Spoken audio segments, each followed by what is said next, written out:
الفيلم بيبدأ بماتش كرة جامد أوي في كأس العالم سنة 1958. البرازيل بتلاعب الاتحاد السوفيتي وبيبقى فيه جمهور واكل الجو ومتحمس جدا للماتش، بس المعلقين عمالين يقللوا من طريقة لعب البرازيل. في نفس الوقت بناخد نظرة كده جوه أوضة لبس منتخب البرازيل وبنقابل ديجو اللي هو بيلي، أصغر لاعب بيشارك في تاريخ كأس العالم. بعد كده المشهد بيلف وبيرجع بينا 8 سنين لورا وبنشوف شلة عيال شغالين بيمسحوا جزم ونفسهم يلعبوا كورة، وبسبب عيشتهم المرة والفقر العيال ديت بيبقى مش معاهم كرة حقيقية يلعبوا بيها، وعلشان كده بيروحوا يسرقوا شوية هدوم من الحتة بتاعتهم ويحشوا جواها شرابات علشان يعملوها كورة. وبسرعة اللعب بيبدأ بالكرة اللي صنعوها بنفسهم دي وبيقعدوا يشوطوها من سطح لسطح ومن غير ما يخلوها تلمس الأرض خالص، ورغم إن الكرة تقيلة قوي ولكن العيال بيلعبوا بيها بكل خفة. بس الماتش بينتهي بيهم في بركة مياه مش نضيفة. بعد شوية واحد من العيال دي وهو ديجو بيفبرك حكاية على أمه وبيقول لها إن هو واقع في النهر وهو مروح بابن اخوه الصغير زوكا للبيت، بس زوكا في الاخر بيفتن عليه وبيقول بس انت كنت بتلعب كوره. الام طبعا بتكون قافشه ضد لعب الكوره خالص وعلشان تعاقبهم بتمنعهم انهم يسمعوا كاس العالم. في المشهد اللي بعده بيبقى ابو ديجو ورجاله تانيين قاعدين في بار بيسمعوا ماتش الكوره في الراديو، وبيكون ده الماتش النهائي بتاع كاس العالم 1950 بين البرازيل والاورجواي، والكل بيتمنى ان البرازيل تكسب. والعيال كمان بنشوفهم واقفين على سقف البار المكسور وبيحاولوا يلقطوا اي اخبار عن الماتش، بس الدنيا بتسود في وشهم لما البرازيل بتخسر. وابو ديجو بيقعد يعيط وهو خارج من البار، وبيقابل ديجو اللي بيشوف ابوه مكسور كده وزعلان، فبيوعده ان هو هيكسب كاس العالم في يوم من الايام علشان يرفع راسه. فابوه بيقول له كاس مين؟ روح اتغطى بالبطانيه يا حبيبي. المهم تاني يوم ام ديجو بتاخده معاها لشغلها في قصر كبير علشان يساعدها يمسح الارضيات، وبتقعد تحكي له ازاي احلام ابوه في الكوره اتدغدغت بعد ما اتصاب، وبتقول ان هو ما دفعلوش ولا مليم ورموه رمية الكلاب اول ما ركبته اتصابت، لا تأمين ولا تعويض. انت فاكر ان ابوك كان نفسه يبقى عامل نظافه ويقضي بقى عمره يمسح حمامات؟ هي طبعا بتكون مرعوبه على ديجو لا يتعور هو كمان، وعلشان كده هي مش عاوزاه يلعب كوره خالص. واول ما بتخرج من المطبخ بتوصل شله عيال اغنياء وبيقعدوا يتكلموا عن بطوله جايه في السكه، وبيقولوا ان في مدير كوره مشهور والدمار دي بريتو هيكون هناك علشان ينقي لعيبه النادي الكوره المشهور اللي اسمه سانتوس. العيال الاغنياء بيقعدوا يتخيلوا نفسهم بحماس انهم لاعيبه كره قدم مشهورين، فبيحاول ديجو يدخل في نفس الكلام معاهم وبيقول اسم لاعب كرة محلي اسمه بيلي، وعلى فكرة بقى انا هكون زي بيلي ده. العيال بقى بيقعدوا يتريقوا عليه ويهزروا معاه باسم بيلي، دول كمان بيقولوا له مين بيلي ده ياه. بعد كده كابتن الفريق خوسيه بيشوط الكرة وبيقلب الجردل بتاع ديجو، وفي اللحظة ديت بترجع ام ديجو وبتقعد تتأسف على قلة ادب ابنها رغم انه مش غلطان في حاجة. وقبل ما يمشوا ديجو بيخطف حتة من الجورنان اللي العيال جابوه واللي مكتوب فيه عن بطولة الكورة. ديجو بيجمع فرقته علشان يلعبوا في البطولة، بس اخوه بيفكروا ببعضه ان هو يمسح جزم النهارده، ورغم كده ديجو بيفضل مصمم على رايه وبيروحوا للمنظمين وبيسجلوا اساميهم في البطوله. في الاول بيلاقوا صعوبه كبيره في التعامل مع كره حقيقيه علشان بتكون خفيفه قوي مقارنه بكرتهم اللي عاملينها بايديهم، وبيقولوا هي بتطير بايد كده ليه؟ دي مليانه هوا. بس في الاخر الفرقه بتبدا تظبط حالها على الوضع الجديد وبيعملوا لبس موحد لنفسهم من ملايات السرير، ورغم شكلهم الغلبان وان مش معاهم لبس كره عدل ديجو واصحابه بيوروا الناس مهارات عاليه قوي بتغطي على كل الفرق التانيه اللي في البطوله تقريبا. وبيوصلوا للماتش النهائي اللي بيقابلوا فيه نفس شله العيال اياها اللي اتريقوا قبل كده على ديجو في مكان شغل امه. العيال ديت بتكون اكبر في السن وعندهم امكانيات احسن، وبيقعدوا يتريقوا على فرقه ديجو وبيسموهم الحافيين علشان بيلعبوا من غير جزمه كره عدله. الاهانه ديت بتخلي فرقه ديجو تحط موضوع الجزم ديت في دماغها ويبقى اولويتهم الاولى للماتش اللي جاي. وعلشان يمولوا خطتهم الشله بتقرر تسرق فول سوداني علشان يبيعوه ويكسبوا قرشين حلوين كده يشتروا بيه جزم مستعمله، بس الخطه كانت هتبوظ لما صاحب المحل بيشوفهم وهما بيسرقوا وبيجروا وراهم، ورغم كده ديجو واصحابه بيعرفوا يخلعوا. وبعد ما بيحمصوا الفول السوداني بيروحوا السوق علشان يجروا رجل الزبون، بيعملوا عرض مسح حذاء ببلاش للي يشتري كيسين فول سوداني، وهم واقفين بيبيعوا الفول السوداني للناس. بتوصل شله العيال اللي صعدت للنهائي وبتقعد تهينهم تاني وبتتريق على واحد من فريق ديجو، بس ديجو بيتعصب من الشتيمه بتاعتهم وبيضرب القائد بتاعهم وبتقوم خناقه وضرب بين الفرقتين. وابو ديجو بيبقى واقف بيتفرج على الحكايه ديت بس مش بيتدخل. وفي البيت امه بتقفشه وبتستجوبه عن الكدمات اللي في وشه، فبيكذب عليها وبيقول لها ان الاستاذ بتاعه ضربه في المدرسه. امه بتتضايق من المدرس وبتبقى عاوزه تروح المدرسه بكره علشان تتكلم معاه وتدافع عن ابنها، فابو ديجو بيتطوع وبيقول ان هو هيروح وهو هيتكلم مع المدرس تاني يوم. تاني يوم اول ما الام بتنزل الشغل الاب بيمشي مع ديجو للبطوله، وفي السكه بيساله هو كان بيتخانق ليه، ولما بيعرف ان العيال كانت بتتريق عليه الاب بيقول له انك لو عايز تلعب كره قدم بجد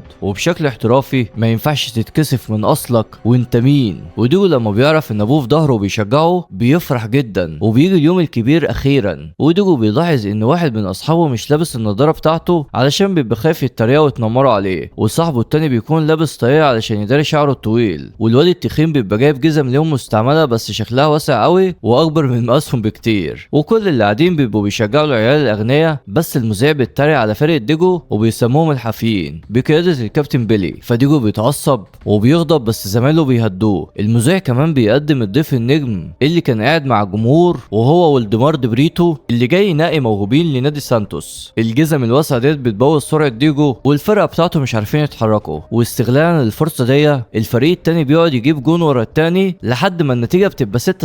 فديجو وفريقه بيفقدوا الامل تماما وبيبقوا هيفرقوا من الغل علشان الخصم بيلعبوا بخشونه ونداله وبشكل مش قانوني. وفي قمه الغضب ديجو بيحاول يروح يضربهم علشان بيقولوا له بيلي، بس بيقف اول ما بيلمح ابوه قاعد وسط الجمهور وبيفتكر كلام ابوه ان هو ما ينفعش يتكسف من نفسه، وبيقوم وهو واخد قرار ان هو يقلع الجزمه اللي هي مش مريحاه ويلعب الماتش زي ما بيلعبوا في الشارع. واول ما بياخد الكوره بيغمض عينه وبيفتكر ايام اللعبه في الحته وبيعدي من الخصم بمهاره وبينبهر الجمهور بحركاته الجامده وبيسجل اول جول.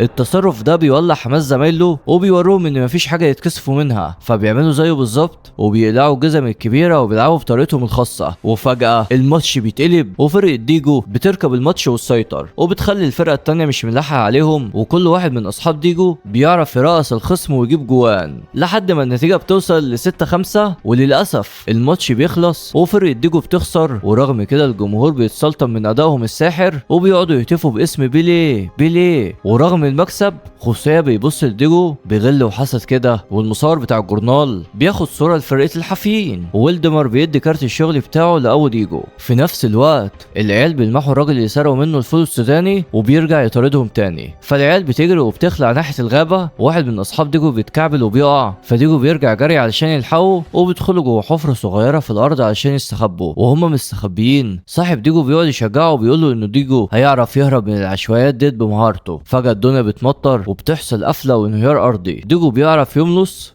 وبيخرج من الحفره، بس صاحبه بيفضل محبوس جوه. وديجو بيقعد يصرخ باعلى صوته طالب للنجده، والرجاله بيسمعوا صوته بس ما كانش يعرف ان الرياح ستاتي بما لا تشتهي السفن. بنشوف مأساة صديقي، ما بيعرفوش يخرجوا الواد وبيموت، وبيرجع ديجو للبيت وقلبه مكسور وبيقعد يعيط قدام امه وبيلوم نفسه على موت صاحبه، وبيقرر يعترف ويقول لها على كل حاجه، البطوله والخناقه والسرقه، وبيعاهدها ان هو مش هيلعب كره تاني في حياته. فامه بتقول له خلاص يا ديجو انت ما كنتش تعرف. والاب بيدي مراته كارت ولدمر فبتقوم شايلاه في الدرج، وعلشان توري ديجو اخره اللي يزوغ من المدرسه بتطلب من جوزها ياخد ديجو معاه للشغل تاني يوم. وتاني يوم الاب بياخده معاه الشغل وبيعملوا شغل في المستشفى زي تنظيف الحمامات. فديجو بيقعد في حاله اكتئاب شديد، وعلشان ابوه يخرجه من مأساة صاحبه ويرفع عنه فبيحاول يستعرض شويه مهاراته وهو بيلعب بحبات المانجا. وبيقول لديجو ان هو لما كان صغير كان بيجيب المانجا الخضراء يتدرب بقى على الشواطئ، والمانجا المستويه بقى ما اقولكش كنت بعمل بيها لمسات فنيه صايعه. ديجو بيعمل نفسه مش سامع ومحافظ على وعده لامه، وبيرفض يروح مع اصحابه يلعب كوره لدرجه انه بيرمي الجورنال اللي فيه صورتهم في الزباله. والام بتلاحظ ان عيون ديجو مطفيه وما فيهاش شغف. وفي يوم من الايام الاب بيحاول يشوط مانجايه جوه صفيحه الزباله بس بيعمل نفسه بيفشل، فديجو مش بيمسك نفسه وبيشوط مانجايه تانيه بتيجي لابسه في قلب الصفيحه. ساعتها الاب بيكشف له الخطه وبيقول له ان هو كان بيستهبل وبيعمل نفسه مش عارف يشوط بس علشان يخليه يشوط في ابعد صحيفه الزباله. وبنشوف ديجو بيرجع يتدرب مع ابوه المانجايه، والاب بيبدا يعلمه كل مهاراته وصنعته. وبعد كام سنه بنلاقي ديجو بقى عنده 15 سنه صديقي، وبقى بيلعب بالمانجا بكل سهوله. امه بتشوفه وهو بيتدرب مع ابوه بس بتقرر ما تتدخلش، وبتقعد تفكر في الحكايه طول الليل، وبتاخد قرار ان هي تتصل بكشاف الكوره وبتجيب الراجل عشان يتفرج على تدريبات ديجو من بعيد لبعيد.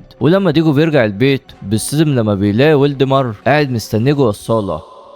والدمر بيعرض على ديجو ان هو يروح يقدم في اختبارات نادي الكرة المحلي، وفعلا ديجو بيودع اهله وبيسافر على سانتوس. وفي المشهد اللي بعده ديجو بيكون واقف في جلسة اختبارات لفريق كرة محترف في سانتوس. المدرب بيقول للعيبة انسوا بقى اللعب البلدي والبداية اللي انتوا كنتوا بتلعبوه في بيوتكم، عاوزكم تحفظوا وتقلدوا حركات احسن فرق في اوروبا. وبيقعد يهزق ديجو علشان ماسك في طريقته العادية. بعد ما الاختبارات بتخلص العيال بتتجمع في مبنى علشان يعرفوا مين اللي مكمل في الفريق ومين اللي هيمشي. ديجو بيجيله احباط لما مش بيلاقي اسمه في قائمة فرق الناشئين، وبيبقى خلاص هيلم هدومه ويمشي من المعسكر. بس في مساعد بيجي يعلق قائمة فرقة الشباب، وهناك ديجو بيلاقي اسمه وبيبدأ رحلته في التدريب بجد. وديجو بيضطر يتعلم من اول وجديد ازاي يشوط ببطن رجله الخارجية والجانبية. وبعد التدريب كل يوم المدرب بيقعد يعرض لهم ماتشات كورة، وبيقعد يعيد ويزيد ان البرازيل خسرت ماتشات كتير بسبب طرق اللعيبة البدائية. وفي السهرة والدمير بيراقب محاولات ديجو الكتير علشان يلقط الحركة جديدة، بس كل محاولاته بتطلع فاشلة. وبنشوف ديجو وهو بيحاول يشوط ضربات جزاء بس بيضيعها، وزمايله في الفريق بيقعدوا يقولوا انه ما بيجيبش جوان خالص. في الليلة دي دموعه بتنزل غصب عنه، وبيشوفوا ولدمير وهو خارج من المعسكر وشايل شنطته، وبيقابله في محطة قطر وبيقول له على فين العزم بالسرعة دي. فديجو بيرد عليه وبيقول له ان هو حاسس ان طريقته في اللعب مش مقبولة في الأكاديمية، وان المدرب مش طايقه. وبيقول لديجو انه لو مرجعش المدرسة دلوقتي هينتهي بيه الحوار وانا بمسح حمامات. فبيقول له ولدمير المشكلة في انك ما بتلعبش بالطريقة اللي الباقيين بيلعبوا بيها. وبيقعد يحكي له تاريخ الطريقة دي، وبيقول له ان في اول القرن 16 البرتغال وصلوا البرازيل ومعاهم العبيد الافارقة، وفي افارقة كتير هربوا للغابة علشان يحموا نفسهم، وهناك اخترعوا الجينجا اللي هي اساس رقصة الكابويرا الدفاعية. ولما العبودية اتلغت الكابويرا بقت ممنوعة قانونيا، فممارسي الكابويرا شافوا ان الكرة هي الطريقة الصح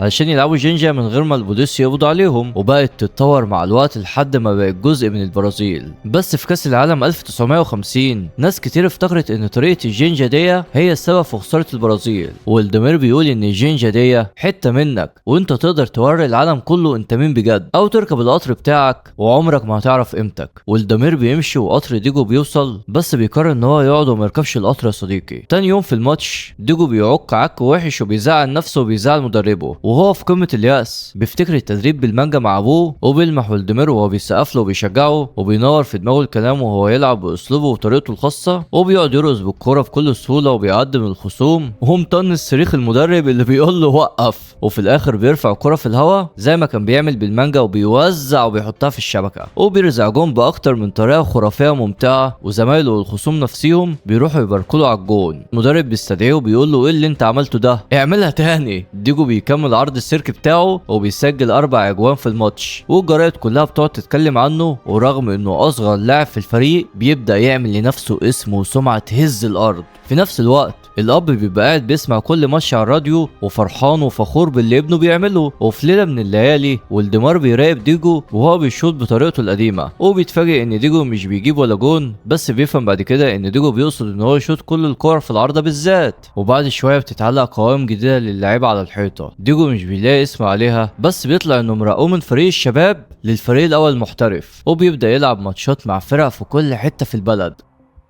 والناس هتموت وبتيجي الماتشات علشان تشوف الظاهرة اللي عندها 15 سنة وهو بيلعب بأسلوبه السحري. وفي يوم الأم بيجيلها دليفري للبيت وهي مش طالبة حاجة، وبيطلع إن ديجو قرر يعمل لهم زيارة وجايب معاه هدايا منها بوتاجاز غاز يا صديقي، وبيدي أبوه راديو صغير عشان يسمع ماتشاته. فأمه بتقول له نسمع ماتشاتك؟ أنت عايز تجيب لي جلطة يا ابني ولا إيه؟ وأخو ديجو بيقترح إنهم يسمعوا إعلان أسامي منتخب البرازيل بكرة، بس أمه بتفكره إن هو هيكون في المدرسة وأبوه في الشغل. لكن ديجو بيقول للكل ان مفيش فايده من انهم يسمعوا القائمه علشان هو لسه عيل صغير وصعب يتاخد في المنتخب الاول. ورغم كده بيقعدوا كلهم على اعصابهم يسمعوا اعلان قائمه البرازيل لكاس العالم 1958. وفجاه اسم ديجو بيطلع في المنتخب، وديجو بيجيله ذهول من الخبر ومش مصدق نفسه ان هو بقى في المنتخب. وقبل ما يسافر ابوه بيقول له ان من سنه 1950 وروح البرازيل بتموت مع كل ماتش، والامل كله متعلق في رقبه ديجو. وبيديله تيشيرتايه قديمه اللي مكتوب عليها اسم بيلي، فبيقول له ديجو ده الاسم اللي العيال الاغنياء كانوا بيقولوه له علشان يتريقوا عليه. فبيرد ابوه يقول له لا، ده الاسم اللي الناس قالته لك لما شافوك بتلعب بالجينجا، ولما انا شفت عندك حاجه ما كانتش عندي. والاب بيحكي له حكايته لما كان لاعب محترف زمان، انه كان عايز يلعب بالجينجا وجاب 5 اهداف براسه في ماتش واحد، بس في لحظه الشك دخل قلبه وده اللي جاب له الاصابه. ديت كانت اللحظه اللي بطل يصدق فيها نفسه. وبعدها بيلي بيمشي وبيقابل زمايله في الفريق، وبيبقى في لاعب تاني بيلعب بالجينجا برضه بيقعد يزق في بيلي، بس الحكايه بتطلع هزار، واللاعب ده اسمه مين سكوت ايزيك، وبيطلع ولد لطيف وبيعرف بيلي على كل لعيبه الفريق. بس النجم الكبير بالنسبه للصحفيين هو خوسيه، الواد الغني اللي كان بيتنمر على بيلي وهم عيال، وبيقعد يتريق على بيلي تاني وبيقولوا ان هو ما عندوش طريقه اللعب الاوروبيين الحديثه. الصحفيين بيقعدوا يتريقوا على كام لاعب ماسكين في طريقه الجينجا، فبيلي بيصدر لهم، بس مدرب المنتخب بيقطع الكلام وبيوعد ان الفريق مش هيلعب بطريقه الجينجا تاني خالص بعد كده. المدرب بيطلب بيلي في اجتماع وبيحذره من انه يلعب كوره بالجينجا دي. وتاني يوم بيلي بيحاول يلعب بالطريقه الاوروبيه زي ما المدرب قال، بس بيلاقي الدنيا تقيله ومش ماشيه معاه، وخوسيه بيبقى شغال تريقه على لعيبه الجينجا قدام الصحفيين وبيقول ان لعبهم زي الزفت. وبيلي بيقول لسكوت ان لعبهم وحش علشان مش مسمح لهم يلعبوا بطريقتهم. فازيك بيقول كل اللي اعرفه ان المدرب بيحط التشكيل الاساسي النهارده، وريه انك بتعرف تلعب لعب زي خوسيه وممكن تاخد فرصه، بس لو لعبت بالجينجا ساعتها بقابلني لو حطك في التشكيل. بعدين في نفس اليوم ده واثناء الماتش اللي المدرب هيختار فيه التشكيل الاساسي، بيلي بيعافر عشان يلعب اوروبي وفي الاخر بيفك وهو بيلعب بطريقته. المدرب بيزعق وبيقول له يوقف وما يعملش كده، واللعيبه التانيين بيبقوا مش عاجبهم تصرف بيلي، ونتيجه لده الشك بيلعب في دماغه وبيقوم عامل حركه غلط بتجيب له اصابه في ركبته، ودكتور الفريق بيفحصه وللاسف بيتاكد ان الاصابه ديت ممكن تقعده بره كاس العالم. وفي الليل بيلي بيكلم امه وبيقول لها على الاصابه. امه بتتخض لما بتسمع الكلام ده، بس بتفضل تشجعه وتحفزه وبتقول له يخلي باله من نفسه، وبتعرفه احنا اخدنا القرار ده سوا وكان القرار الصح، وان ابوك بيحبك مهما حصل. تاني يوم الدكتور بيبقى مش قادر يحسم بيلي هيخف امتى، بس الوقت بيكون عدى وفات وما بقاش ينفع يستبدلوه بلاعب تاني، فالمدرب بيقرر ياخده معاه السويد وخلاص علشان كاس العالم هيتلعب هناك. وعلى الناحيه التانيه الصحفيين بيبقوا شغالين تريقه برضه على طريقه الجينجا، وبيقولوا انه في لاعب برازيلي عور نفسه وهو بيحاول يلعب جينجا. كاس العالم بدأ وفريق السويد بيقعد يتريق على البرازيل علشان حجمهم الصغير وطريقتهم البدائيه، ورغم ان خوسيه رغاي مش بيفتح بقه يدافع عنهم. والدكتور بيعالج اصابه بيلي بالاعشاب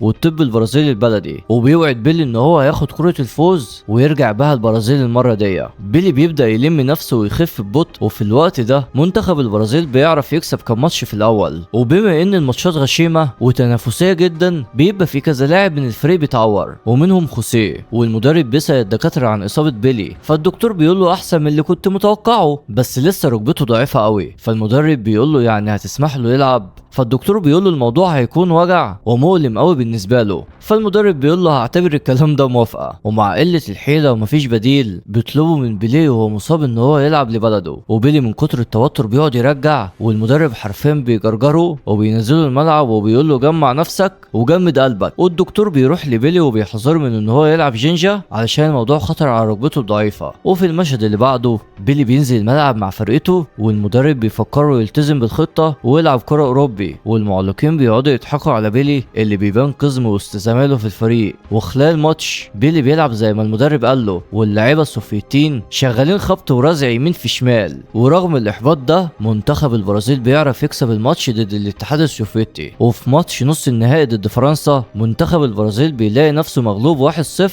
بعد الشوط الاول، وبيلي وهو بيبص في اوضه اللبس وقت الاستراحه بيلاحظ ان اللعيبه كلها جالها هبوط ومصابين ومكتئبين، فبيدخل عليه الاحباط وبيطلب منه ينزل مكانه في الشوط التاني لو رجله بقت احسن. بس خوسيه بيرفض وبيقول ان هو مش جاهز نفسيا يلعب كوره، احنا ورينا الكل قبل كده ان الجينجا ديت جزء مننا، هي كانت حاجه حلوه وده اللي احنا محتاجينه دلوقتي. بعد الاستراحه بيلي بيرجع يلعب الماتش، ولما بتضيع منه تمريره بيبص لخوسيه اللي بيهزله راسه يعني دوس. بيلي بياكل النجيله وبيهجم بالكوره وبيقعد يرقص بين اللعيبه بكل خفه ومثاليه. ده ايه الجمدان ده يا عم؟ تقولش ميسي في عز شبابه. والمدرب بيقعد يصرخ وبيقول له ارجع ورا، بس بيلي بيبقى مش معبره والجمهور بيتنح، وبيلي شغال تنطيط بالكوره فوق اللعيبه وبيحط جون عالمي لفرقته. وفي نفس الوقت ده ابوه بيبقى قاعد بيسقف وبيهلل بكل فخر قدام التلفزيون في البار. ومع تعادل الماتش بيلي بيكمل ويوزع كمان جونين علشان يقفل الماتش ويكسب فرقته ويضمن يضمنوا مكان في النهائي. ودلوقتي وبدل ما بيتريقوا عليه المعلقين بيقعدوا يقولوا على بيلي الظاهرة اللي عنده 17 سنة. وبعد الماتش الاب بيرجع البيت وبيقول ان ابنهم بقى 100 وكمان جاب 3 اهداف. ومع قرب الماتش النهائي ضد السويد مدرب البرازيل بيجمع الفريق في اجتماع وبيأمرهم يلعبوا كرة بالطريقة الأوروبية، وبيقعد يحفظهم في تكنيكات وخطط، وبيقول لهم قلدوا الطريقة اللي بيلعبوا بيها لاعيبة السويد. وفي التدريب بيحاول يخلوهم يلعبوا بالخطة دي، بس بيبقى مش شايف اي ريحة التحسن في اللعيبة. والفرقة بتقعد تتفرج على فيديو المنتخب السويد وهو بيلعب بغشم وافتراء ضد المانيا. والسويد بتبقى مشهورة بلعبها العنيف لدرجة ان في لاعب الماني اتصاب على ايد لاعب السويد ومستقبله الكروي ضاع، وده اللي بيوقع قلب البرازيليين في رجليهم. وفي المؤتمر الصحفي بين الفرقتين مدرب السويد بيقعد يتريق على طريقة لعب البرازيل، وبيقول كمان ان البرازيل لو كملت تلعب بالطريقة دي هتخسر النهائي زي ما حصل سنة 1950. وبيقولوا انهم هيخلصوا على بيلي في ثواني. وبيقعد يمسك لاعيبة البرازيل واحد واحد يذلهم ويعد عيوبهم. ايش عندك سانتوس ده ايده مشوهة من حادثة في مصنع وهو مراهق. خد عندك الجناح اليمين مولود بعمود فقري معاق والرجل اقصر من الرجل. فمدرب البرازيل دمه بيفور من كتر ما مدرب الخصم عمال يهد في عزيمة فريقه، فبيقوم متعصب جامد وخارج من المؤتمر. في الليل بيلي بيكلم ابوه بيقول له على الوضع المنيل بنيلة اللي في الفريق، وابوه لما بيسمع كده بيقول له ان هو لازم يلم الفريق ويوحدهم زي ما كان بيعمل وهو عيل صغير. تاني يوم بيلي بينطط الكرة في بوفيه الفندق، بس لاعيبة البرازيل كلهم بتبقى محبطة ومكتئبة، فبيحاول بيلي ان هو يجر رجليهم ويتحداهم انهم ينقلوا الكرة من الفندق لحد اقرب فنار من غير ما تلمس الارض زي ما كانوا بيعملوا وهم عيال. بس في لاعيبة بتقول له بس يا بابا بطل هبل وعبث بقى، لكن خوسيه بيقف مع بيلي وبيقول له انت مش هتعرف تعمل كده لوحدك. وواحد ورا التاني بيبتدوا يدخلوا في التحدي وبيقعدوا يشوطوا الكرة حوالين المكان ومن غير ما تلمس الارض خالص. ده ايه الجمدان ده؟ وهما بيلعبوا بيدغدغوا بالغلط تورته في المطبخ، وكمان بيقلبوا السكريه على ترابيزه واحد من سكان الفندق الاغنياء. واللي على فكره بقى يا صديقي هو بيلي الحقيقي طالع بنفسه في المشهد ده. يا عم خلاص هنحط لك لايك، حط له لايك علشان طلع في المشهد يا صديقي. المهم المدرب ساعتها بيقفش لما بيشوف فرقته بيعملوا العبث ده، بس هما بيعرفوا يخرجوا الكرة بره الفندق من غير ما تلمس الارض، لحد ما بيلي بيجي يشوط الشوط الاخيره فبيفلت منه التوازن وبيقع في الميه. تاني يوم المدرب بيجمع الفريق وبيعترف بغلطه ان هو قاعد يحفظهم خطط وطرق كرة اوروبيه تانية، وانه امبارح هما بيجروا كرة القدم في الفندق فهم وعرف الجينجا ديت هي طريقتهم وهي اللي بتخلي الكرة البرازيليه ملهاش زي. وبيطلب من الفريق تلعب في النهائي بطريقتها الخاصة ويتوري العالم كله حلاوة الكرة البرازيلية. وبيجي يوم النهائي والفرقتين واقفين ند الند، ديابا بتواجه ديابا، وبسبب ان الوان اللبس شبه بعض منتخب البرازيل بيلبس التيشيرتات الزرقاء والصفارة بالصفر، ولاعيبة السويد بيبدأوا يزقوا بيلي بقصد علشان يعوروه، وفريق السويد بيجيب جول في اول 4 دقايق من اللعب. فالجمهور البرازيلي كله جاله صدمة، ولاعيبة السويد شغالين يحاصروا بيلي ومش مخليينه يلمس الكورة، وام بيلي بتبقى مش قادرة تمسك دموعها وبتبقى مشغلة الراديو اللي ابنها جابه لهم. بس بسرعة لاعيبة البرازيل بيجمعوا نفسهم وبيلي بيعمل تمريرة سحرية بيجي منها اول جون للفريق، والعملية بتفتح والبرازيل بتبدأ تجيب جون ورا التاني، وبيلي هو كمان بيسجل، وامه بتجري وهي مش مصدقة وبتروح البار علشان تشوف ابنها وهو بيكسب كاس العالم. وبسرعة صفرت النهاية بالصفر والماتش بيخلص بنتيجة 5-2. والله زي ما بقول لك كده صديقي، وده ان شاء الله اللي هنعمله في الارجنتين. المهم البرازيل بتكسب كاس العالم لاول مره في تاريخها، وبيلي بيغمى عليه من كتر الفرحه والضغط العصبي، وزمايله كلهم بينزلوا الملعب وبيشيلوه على الاكتاف، والبرازيل كلها بتحتفل بالمكسب، والدكتور بيسرق الكره زي ما وعده بالظبط. بعد كده المشهد بيروح للقطات الحقيقيه والواقع بعد ما البرازيل كسبت النهائي، وبنسمع صوت بيلي الحقيقي وهو بيقول 29 يونيو 1958 اليوم اللي البرازيل كسبت فيه اول كاس عالم لينا. كل حاجه وكأنها كانت حلم، ما كانش عدى غير 18 شهر بس من يوم ما سبت البيت لاول مره، بس الموضوع كان باين وكأنه سنين. امي واخويا خرجوا يقابلوني، وبابا فكرني بالوعد اللي قطعهولي من 8 سنين. وفي المشهد الاخير وبنعرف ان بيلي الرئيس البرازيلي اعلنوا كنز وطني سنه 1961، وبيلي بقى معاه الرقم القياسي العالمي لاكتر واحد جاب اهداف، وهو كمان اصغر لاعب يجيب اجوان في كاس العالم، وهو برضو اللاعب الوحيد اللي في العالم اللي كسب 3 بطولات كاس عالم. وكان في رقم قياسي واحد بيليه ما عرفش يكسره ابدا، وهو ان هو يجيب 5 اهداف براسه في ماتش واحد، والرقم ده صديقي لسه متسجل باسم مين؟ ابوه هو. وبكده تكون رفعت الجلسه. ولو قصه الفيلم دي عجبتك فانا متاكد ان الفيديو اللي هيظهر قدامك ده قصته تعجبك. يلا بينا.